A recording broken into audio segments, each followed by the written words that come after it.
दिनै धेमाजि जिल्ला खौसेथि बर' सुबुं आफादनि जा 5थि बोसोरारि जथुम्मा, बे जथुम्माया फुंनि हाबाफारि बायदि फिरफिला बिरहोनाय हाबाफारि दंमोन।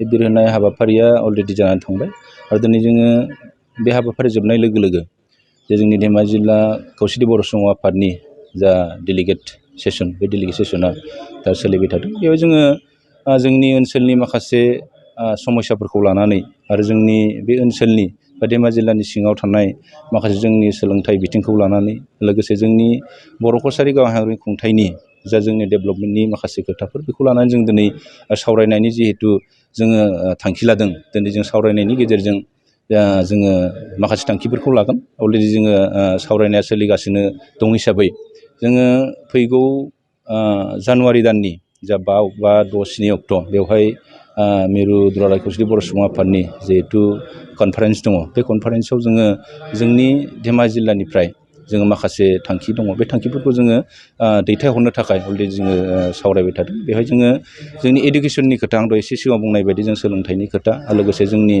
बर' कसारि गावआरि खुंथाइ, दा जोङो आसा खालामदोंमोन जेब्ला जोङो जोंनि धेमाजि जिल्लानि सिङाव थानाय सानजारि नोगोरावनो जोंनि खौसेथि बर' सुबुं आफादा जिहेतु जोनोम जादों 2010 मायथाइयाव, बिनि उनावहाय सेन्ट्रेलि 2014 मायथाइयाव जोनोम जाबाय। जोनोम जानायनि उननिफ्रायनो जे जोंनि खौसेथि बर' सुबुं आफादा बिटिआरनि बाहेरायाव थानाय बर'फोरनि थाखाय राजखान्थियारि मोनथायनि थाखाय जुजिबोगासिनो दङ।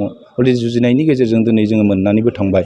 जोङो मिजिं थिदोंमोन जे जोङो जोंनि धेमाजि जिल्लानि सानजारि नोगोराव जे जोंनि बर' कसारि गावआरि खुंथाइनि जा गाहाय मावखुलि, बे मावखुलिखौ जोङो जोंनि रायजो राजाया जाबायदि लुबैदोंमोन, जोंबो लुबैदों, जोंनि दल हारिमायारि आफादफोराबो लुबैदोंमोन। दा बेनि सायाव जोङो माखासे खोथा जिहेतु सावरायनो दङ।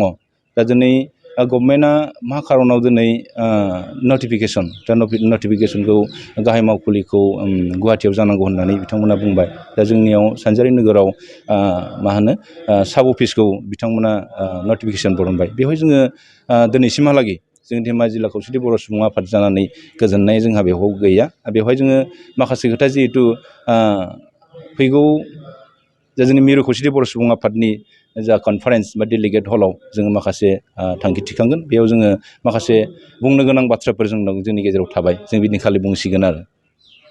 फैबाय थानाय समाव जिल्ला हिसाबै रायजोनि गेजेराव हाबनानै मा खामानि मावनायनि थांखि? जोङो जोंनि गेजेराव जिल्ला खौसेथि बर' सुबुं आफाद हिसाबै मिरुआ जोंनो जाबायदि बिथोन होदोंमोन, जे गामि गामि हाबनानै इडुकेसननि सायाव जिहेतु एवारनेस प्रग्राम लानायनि खोथा, जोङो दिनै जोंनि गथ' गथायफोरखौ जोङो गुन गोनां सोलोंथाइ लानांगौब्ला जोङो गार्जेन आरो जोंनि स्टुडेन्टफोरखौ जिहेतु लानानै सावरायनांगौ माखासे हाबाफारिफोर दङ।